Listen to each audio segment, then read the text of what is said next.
Hey folks, Happy New Year. Randall here with Cookin Under Pressure. We have a treat for you today in this beautiful park.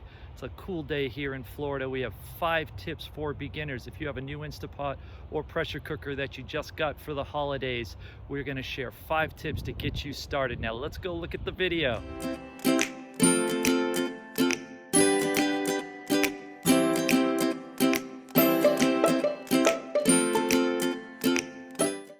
Hey friends, thanks for joining me today. It is a new year, 2021. Let's put that old year in the rearview mirror and look at our opportunities, possibilities, and changes. Yeah, there's definitely going to be some change moving forward, but hopefully it's all good change and you are looking at a new cooking experience because you may have gotten an Instapot or some type of pressure cooker for the holidays and you're wanting to learn how to use it and how to make some fantastic meals. Well, today we are going to give you 5 tips that will get you started if you're a beginner, or if your pressure cooker or Instapot has been sitting under the counter, we're going to have you pull it out. We're going to give you all these great bits of information and it will help you get excited and started on your journey of awesome cooking. If you're new to the channel, please hit the subscription button and also hit the notification bell as well, and we'll get you all of our updated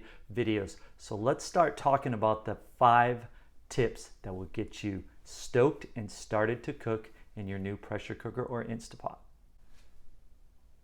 Tip number 1 is super simple.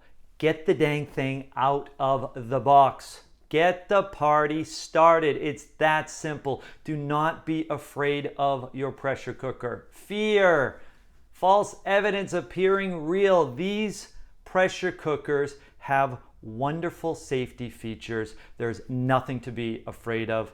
You will really enjoy cooking with these. So please take it out of the box and come on, read the manual.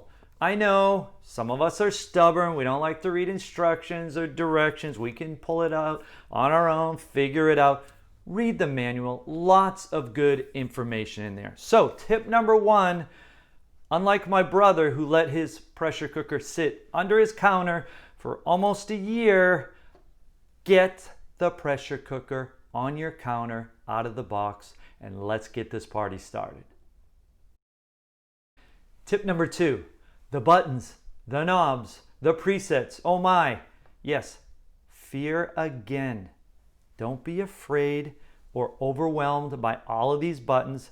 This right here is my Instapot Luxe, and this is my new Instapot Duo Evo Plus. I think it's 17 buttons on this, about 12 buttons on this one. Has a new LED screen. The bottom line is most of these buttons regulate just the time of the pressure cooker.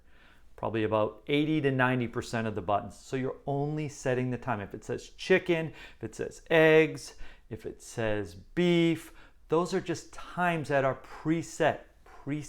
It's that simple. So if your pressure cooker has a manual button or an adjustment button, that's all you want to do, up and down, just adjust the time. Now, if you're cooking yogurt, or in this case, we have a sous vide button on this one, or if you're baking, then that's a little bit different. But generally speaking, most of the models out there still have a manual button, and that is your friend. Use the manual button just to adjust time, because most of the pressure cookers and Instapots, you're just going to hit the manual button and it'll go straight into high pressure for your cooking. It's that simple. Tip number 3, cooking time. Cooking time, what does that even mean? Well, on some of the TV ads you see for pressure cookers, they say, hey, you can do ribs in 14 minutes. Well, guess what, folks? You really can't. Let's come clean here. With pressure cookers, not everything is quicker. Most of the time it is. But if you're doing ribs, pulled pork, beef, Boston butts, any type of other meals that include a dense meat or even soups, things that you would do in the crock pot, they are much quicker in the pressure cooker. So let's talk about actual time. When you put, we'll give you an example. Say we are doing chicken tenderloins, just, a pound of chicken tenderloins, and we put it inside of your Instapot, okay? You are going to hit the timer. In this case, I have a poultry button. I hit the poultry button. I believe it's 15 minutes. Okay, I want to do 15 minutes for my poultry. I hit the button, start your pressure cooker or your Instapot, and it is going to cook for 15 minutes. However, there are some pre-game activities. You know what the pre-game activities are? Getting up to pressure. Now, depending on how much liquid you put in, you probably put in about a cup. It can range between usually 5 and 10 minutes, depending on how many pounds of chicken I would have in there. Just a pound, less than 5 minutes, most likely. So let's add the 5 minutes to the cook time. Now we're at 20 minutes. Okay, so you see, if you hear that it's only 15 minutes to cook the chicken, no, we're already at 20 minutes. And once it's completed, you are going to have a release time, okay?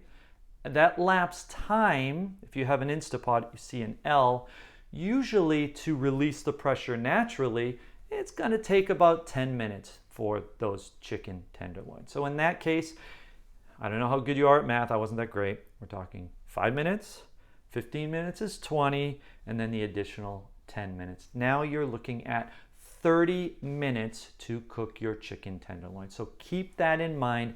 That is your actual cook time with your pressure cooker or your Instapot. And it varies for soups or any other dish that you make. So keep that in mind. There is an actual cook time versus just the cook time. Tip number 4, release, let it go, the steam. A lot of the time, I am going to do a natural release. And folks, as simple as I can explain it, a natural release is just let it be, let it go. Now, I would always use a natural release for any type of soups or if I'm making curry, chili, because you want the liquid to settle. You don't want to rush that air. I've never had any air bubbles, but I always give any type of my soups a shake before I open it. You never know. Might be some small air pockets or air bubbles in there. So with any type of soup, any type of liquid, always do a natural release. Now with meats, I can definitely do a quick release if I wanted to. So what is the quick release? The quick release is right after it's done cooking. So if we're using the example of the chicken tenderloin, 5 minutes to get up to pressure, 15 minutes to cook right when you're at that 15. And if you've got an Instapot, you'll see the L and it'll start counting up. L1, L2, those are the release minutes. Well, at that point, you can, I've got 2 different pressure cookers here. This one, as you can see, has a pressure valve, and this one over here I have a separate switch from the actual release valve.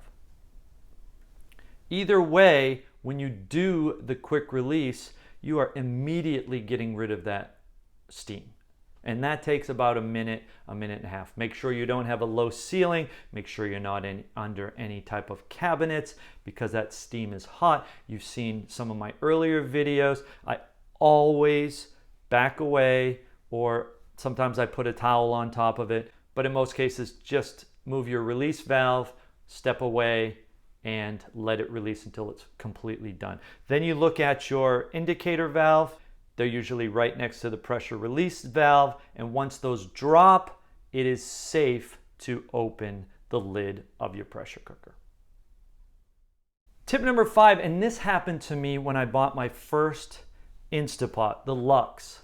My 8-quart Power Pressure Cooker XL, I never had an issue with it. I could pretty much put whatever I wanted in that thing. It's so big, would fill it up. Not to the very top because you do have a line in it where there's a fill line. Tip number 5, don't overfill it. I thought with the 6-quart, oh, I could pack vegetables and chicken and my liquid almost to the top and I'll have a huge meal. Well, guess what happened with the 6-quart? It couldn't get up to pressure. There was too much food packed into that. and the indicator valve never went up. I was waiting. I was like, is this ever going to happen? The bottom line is, do not overfill your pressure cookers. Check out the line. We're going to take a look here, and you'll see there are fill lines that you can follow. I'm sure every one of your pressure cookers has a fill line. Don't go above it, and usually a little bit below, especially if you have lots of vegetables, if you're putting in a ton of meat. That pressure cannot get in there, and it really struggles to get up to pressure and lock your pressure cooker. Those are your quick 5 tips. I've got a couple of bonus tips. Liquid. I'm always asked about liquid. How much should I put in? Pretty standard. If it's a 6-quart pressure cooker, a cup of water should be plenty. If it's an 8-quart, put in a cup and a half. Now, you can use water, but if you watch some of my videos, I've got the favorite Trader Joe's miso ginger stock that I like to use for a lot of my curries and dishes, where it adds some nice flavor. If you want to add flavor to a dish that you're doing, like pasta or something along those lines, even rice. I mean, most of the time I'll use water, but if you want to flavor your rice, you can always use a chicken stock, a beef stock, a vegetable stock, whatever you got. There are lots of different types of stocks out there. Mushroom stock, I think there is out there. So use a flavored stock if you want to. You can always use water, but make sure to put the liquid in. Never forget the liquid, or you'll get a burn notice, and nobody wants a burn notice. Put liquid in your Instapot or pressure cooker. Bonus number 2. Remember, we talk about safety on my site all the time. Seal your pressure cooker. A lot of people forget. Now, with this one, it is the Duo Evo Plus. It automatically seals. How great is that? This is my newest one. Now, still use my Lux once in a while. This one I have to seal manually. Make sure you use your little toggle, whatever you have on your pressure cooker, and it's not in the venting mode. It has to be in the seal mode, or you're wasting your time. It'll be getting up to pressure, and guess where that pressure is going? Yeah, into your living room, into your kitchen. Yeah, wasting your time, and it's not safe. So make sure you lock it up, seal it up. That is your second bonus tip.